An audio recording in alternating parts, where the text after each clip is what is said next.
Earlier today, a primary school full of young girls was bombed in Iran. Apparently, up to 70 people, most of which will be young girls, are dead. Absolutely horrifying. But was it America and Israel, as the IRGC are claiming, or did they do it themselves? I was, of course, horrified when I saw this story, and I thought, why on earth would the Americans and why on earth would the Israelis do this? Was this them trying to target a military site but failing? But oh no, turns out that it was indeed the IRGC themselves. We have got the concrete photograph evidence to show that, but they are, of course, trying to spin it to make it sound like it was the evil Westerners and the evil Israelis that did it. Let's learn the truth about this story. The Iranian schools. Have y'all learned nothing about the propaganda war? The United States nor Israel did not send a missile at an elementary school in Iran. What happened was the Islamic regime has one of their bases next to a grade school, and when they tried to send one of their ghetto missiles, it failed and it landed on that school. So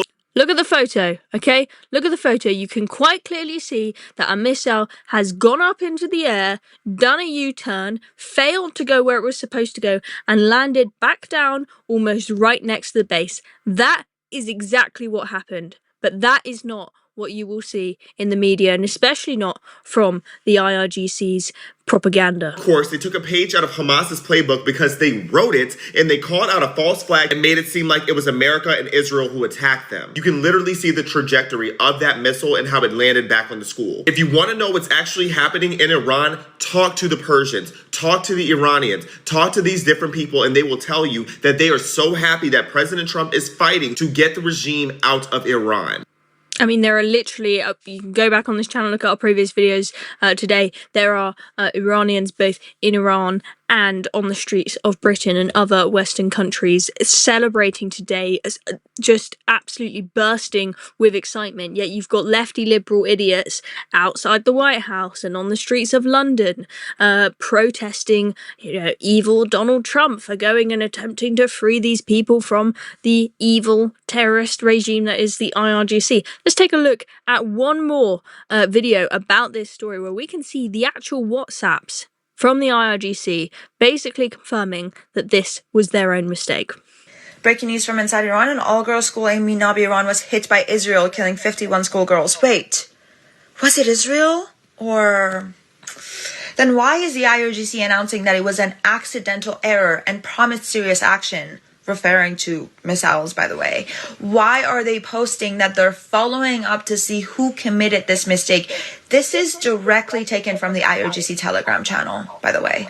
Wait, there's also, in less than 100 meters from the school, there's IRGC structures, including military buildings and a clinic belong to the Guard. So the question is, why are military assets positioned next to schools?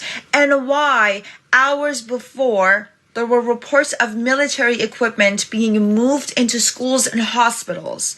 And why, on January 28th, an IRGC insider published something anonymously stating that IRGC is planting bombs in schools and hospitals, and the plan is to attack these places at the same time as America strikes? Oh, wait. This is not even the first time that the Islamic Republic is using civilians as human shields. In 2020, they called the downing of Flight PS752 a mistake. Human error was used then as an excuse when there was talks of war between Iran and America. What is journalism if everybody has already taken a side and has a devil in mind?